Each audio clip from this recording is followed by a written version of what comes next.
Olha só que exercício interessante a gente vai fazer aqui.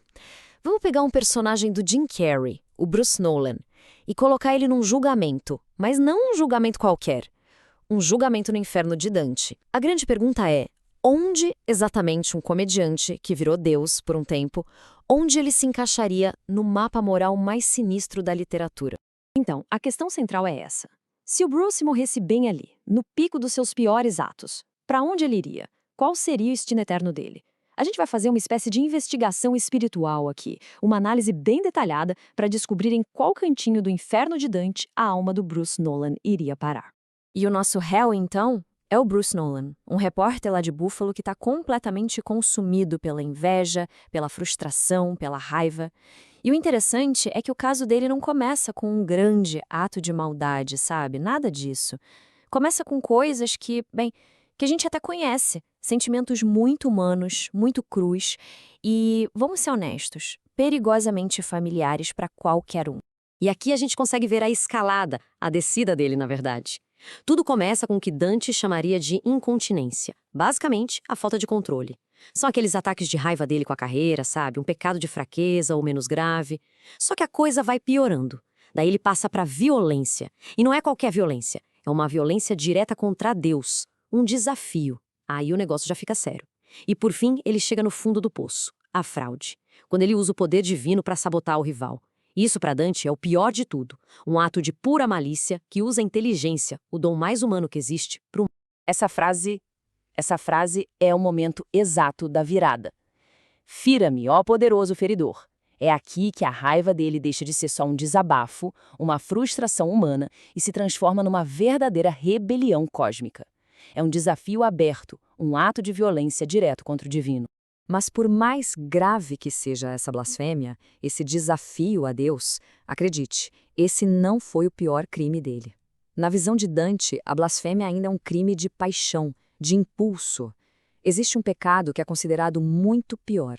Um pecado que corrompe justamente o dom que mais nos aproxima de Deus. E que dom é esse? É o nosso intelecto, a nossa capacidade de raciocinar. E o que acontece quando esse dom é usado para o mal? Bom, é aí que a gente chega no ato mais terrível de Bruce Nolan, um ato frio, calculado, de pura fraude. E aqui a gente pode dissecar esse pecado, ver a anatomia dele, porque isso não foi um surto de raiva, não foi um impulso, foi um plano. Um plano frio, metódico. Pensa bem, o motivo era totalmente egoísta. Usar poder divino para ganho pessoal. A arma, a manipulação do teleprompter para criar mentiras. O ataque, corromper a fala e o corpo do Evan Baxter ao vivo na frente de todo mundo. E o resultado? A destruição pública da carreira de um rival. Foi literalmente uma execução da reputação dele. Então percebe a diferença? A blasfêmia dele contra Deus foi um ato de raiva, no fundo, impotente. Um crime de paixão.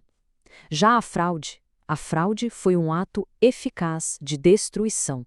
Não foi paixão, foi um crime do intelecto. A violência da blasfêmia foi contra algo intocável, Deus. A malícia da fraude foi contra outro ser humano, e é por isso que é pior. Foi um ataque que deu certo, um ataque devastador que destruiu a confiança entre as pessoas. Diante de tudo isso, o veredito só pode ser um: culpado. E o destino dele não é um lugar qualquer no inferno. O destino dele é o oitavo círculo. A gente está falando das partes mais profundas, os círculos mais baixos do inferno de Dante. E, para ser mais exato, a localização dele é a Bolgiza 10, a 10ª e última vala do oitavo círculo. Um lugar terrível, reservado especialmente para os falsificadores. E no inferno de Dante, o castigo não é aleatório. Pelo contrário. O tormento é sempre um espelho perfeito e eterno do pecado que a pessoa cometeu. E no caso do Bruce, essa punição vai ser uma coisa terrivelmente pessoal. O castigo dele é uma espécie de sinfonia infernal de ironia, que ataca exatamente as ferramentas que ele usou para cometer a fraude. Já que ele falsificou a realidade, ele agora vai viver numa realidade de tormento, com uma febre que queima sem parar. A língua que ele usou para fazer o outro de bobo, agora ela vai estar grotescamente inchada, forçando ele a só balbuciar coisas sem sentido. O teleprompter, a arma do crime dele, virou um instrumento de tortura, uma tela de fogo mostrando, para sempre, todos os seus fracassos. E para fechar, a tortura final, ser eternamente atacado por um demônio com o rosto de Evan Baxter, a sua vítima. No fim das contas, ele é forçado a reencenar, pela eternidade, a mesma humilhação que ele causou. O homem que foi mestre em manipular a linguagem agora não consegue mais formar uma palavra. Ele é obrigado a fazer os mesmos sons ridículos que forçou seu rival a fazer. E isso tudo leva a gente a uma última reflexão que fica martelando na cabeça.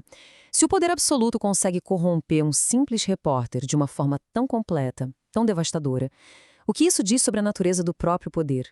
O filme pode até ser uma comédia, mas a lição que ele nos deixa sobre poder, sobre arrogância, é na verdade uma tragédia. Uma tragédia atemporal e de certa forma aterrorizante.